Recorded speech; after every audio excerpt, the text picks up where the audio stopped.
Hey, I'm Alex Radcliffe from Board Game Co. and today I'm reviewing Dinner in Paris from Funny Fox.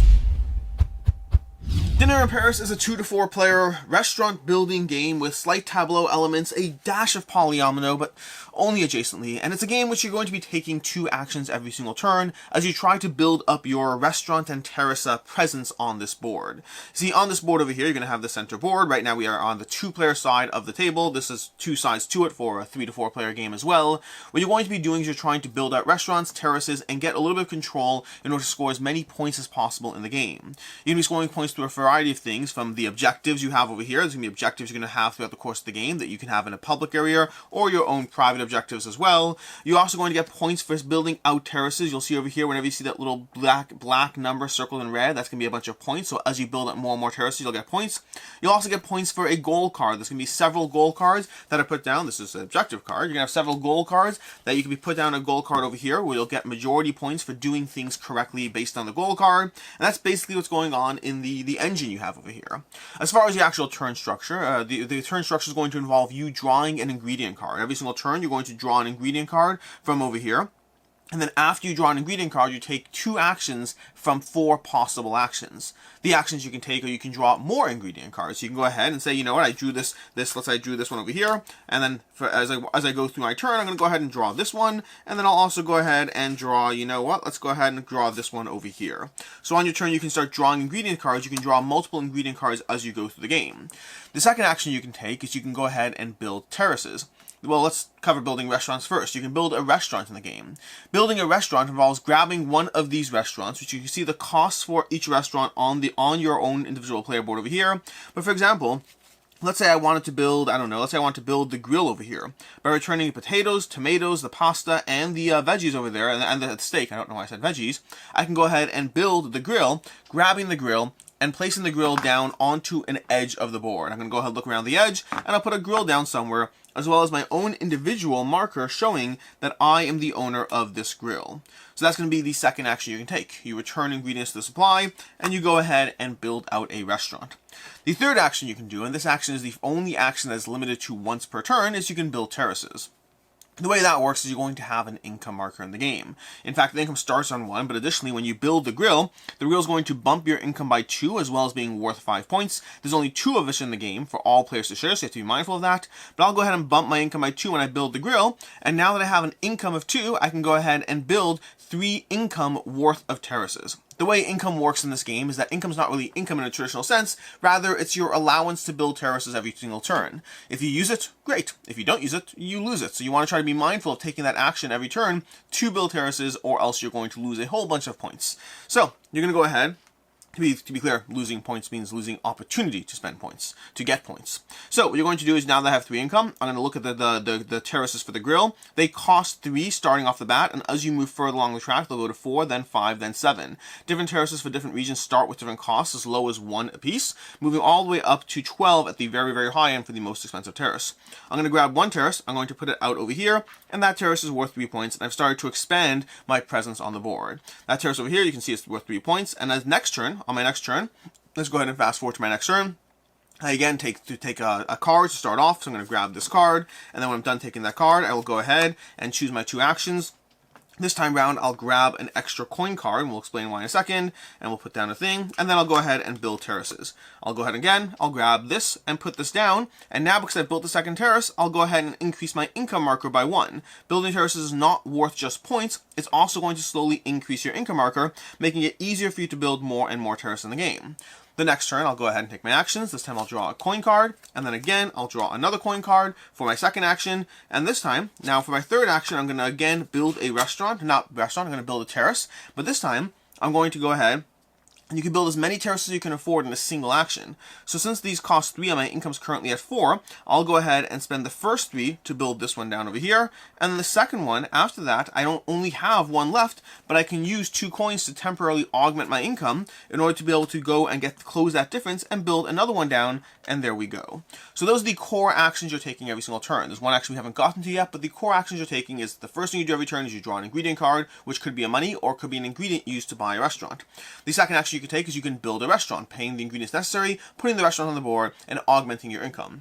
The third action you can take is you can build terraces, which is a once per turn action in which you build terraces based on your actual income. And the fourth action you can take is achieving an objective card. You're going to have objective cards which have different things, either specific text that you want or specific shapes. There's going to be public cards as well as private cards. And when to achieve that shape in terraces, I can go ahead and play this and go ahead and get those points in the game. Additionally, whenever you build a terrace down onto a little dove over here, you're going to grab a dove card, which gives you different abilities. This one's draw 2 resource cards, but they'll give you different abilities you can cash in on whenever you slowly build out and expand your terraces across the various dove markers on the board. And that is basically what's going on in the game. You're going to have players slowly but surely putting out their restaurants. You're going to have, let's grab a fictional player here. We're going to grab our restaurant, the whatever, putting this down over here. You're going to have other players slowly putting out their own terraces onto the board, slowly expanding, trying to cut you off in different ways as they go towards whatever objectives they're trying to achieve. Because this little goal, in addition to private goals, the general goal on the board is going to be giving players different things they're trying to do. You have to be mindful of the fact that you actually can't touch other players' terraces on the board. So as you build out, you're slowly but surely constricting the other players, how they can move and what they can do. And as you start building other restaurants, you're going to go ahead and place shops in different ways in order to be able to expand your terraces further, in order to achieve your private objectives, in order to achieve the public objective that often wants you touching different things, touching, more light posts or fountains or edges of the board or most terraces in the north region of the board. You can have all these things you're trying to do as far as the goals, but ultimately, the game comes down to building shops so you can get more income, so you can build terraces, so you can get more income, so you can continue to expand and expand and expand and get your little Dinner in Paris empire up and running across the course of the game. Game ends in one of three ways. Either a player has emptied 2 rows of terraces on the personal player board, or the restaurants are all run out, or if it's just not physically possible to build more things on the board.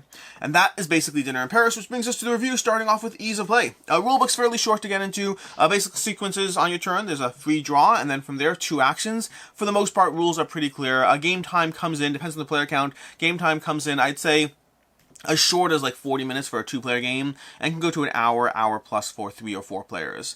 As far as what I like, don't like, and can see others not liking. Starting off with what I like, which is, to begin with, this is just a simple, quick tableau building game. Ultimately in the game, the main thing comes down to trying to get your engine up and running, and that means getting income early as possible. You want to try to gather those ingredient cards so you can build a restaurant. Some players might try to immediately build a little like fry place over there so they can immediately start getting your terrace production up and running without having to worry about getting all the ingredient cards for the right restaurant.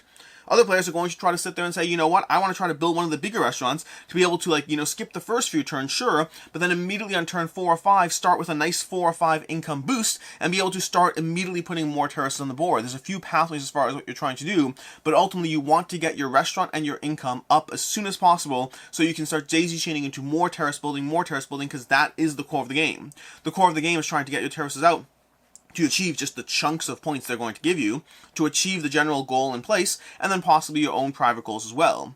Those dove cards as well are going to give you a bunch of things you can go through. We haven't heavily shown you what the dove cards can do, but they give you a lot of things you can do, from extra income to be able to building restaurants with less ingredients, to drawing or completing extra bonus cards, and all of these things can be incredibly impactful, especially the ability to get more bonus cards. Getting a chunk of 5 extra points because you have an extra bonus card is going to be very worthwhile and helpful to be able to, again, just drive your engine and get as many points as possible in this game.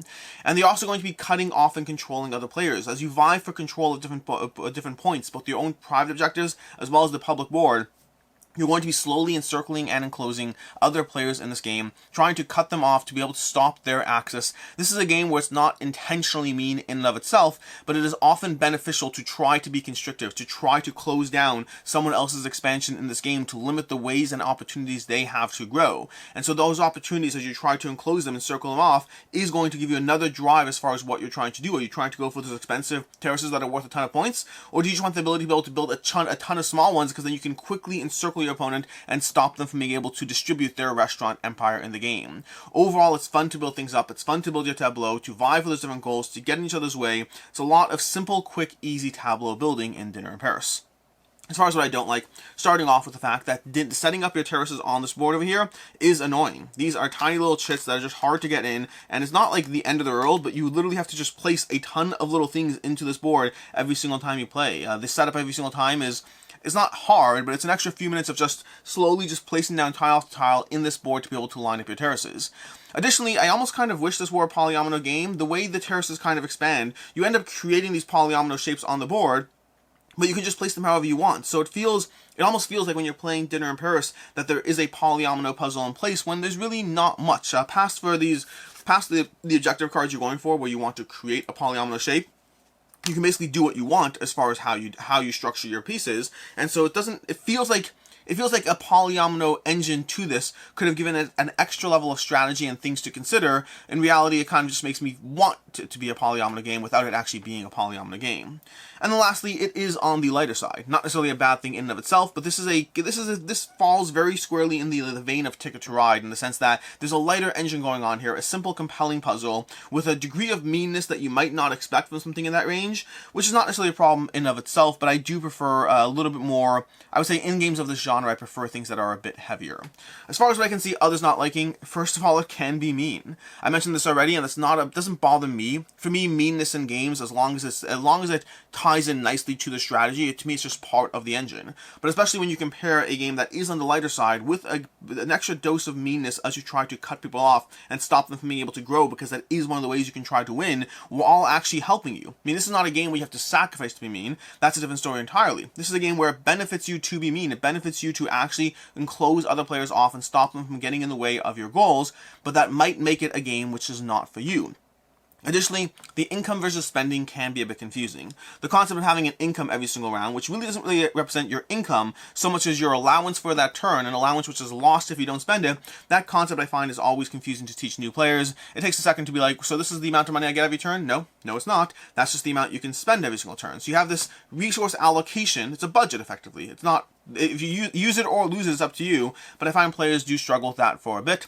And then lastly, I'll say that if you don't get income early in this game, if you don't get your engine up and running early in Dinner in Paris, you probably will lose. This is one of those games where it's about the tableau, and so since you're trying to get your tableau up and running, since you're trying to get terraces and restaurants and shops down to the board and gather extra income, if you don't do so, if you fail to get that up and running quickly while other players are doing so, if you don't draw the right ingredients or pursue the right strategy, and if it just doesn't work for you, well, other players are going to have their engine up and running, and they're going to have that snowball effect starting to move while you're a few turns behind. If you don't get your income up early in this game, you might well be out of the experience.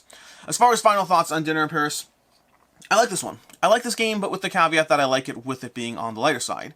It is a simple, fun, compelling, engaging experience, one that gives you enough interesting stuff to do that it's fun. It's enjoyable. I like it. It's a 3.5 out of 5 for me. I have fun playing it. I enjoy the different pathways as far as what I'm trying to build and how. I like getting the dove cards, completing the objectives, that little touch of meanness while it feeds into my strategy so I don't feel like I'm being a jerk while also being a jerk within the parameters of the game. Overall, it's a fun game that my biggest complaint really is just that I think there could be more done with it.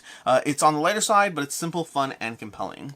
As far as other game recommendations, first of all, I mentioned already, but Ticket to Ride. If you want a game that has that same element of just simple, fun, building things out as you have opportunity to try to get a set collection, a degree of set collection with the ingredients versus the set collection of the trains, while you just try to slowly spread your presence around the board, and while you occasionally get in other people's ways, whether or not you intended to, well, Ticket to Ride is going to be an excellent comparison to Dinner in Paris. And then lastly, if you're looking for a more of a direct polyomino game with that same degree of tableau building, build so you can get your income up and running, so you can get more and more stuff happening, well, Foundations of Rome will give you a lot more of it. A very expensive game with a lot of table presence, but one that will give you a lot of the polyomino board building tableau aspect feel that Dinner in Paris touches upon.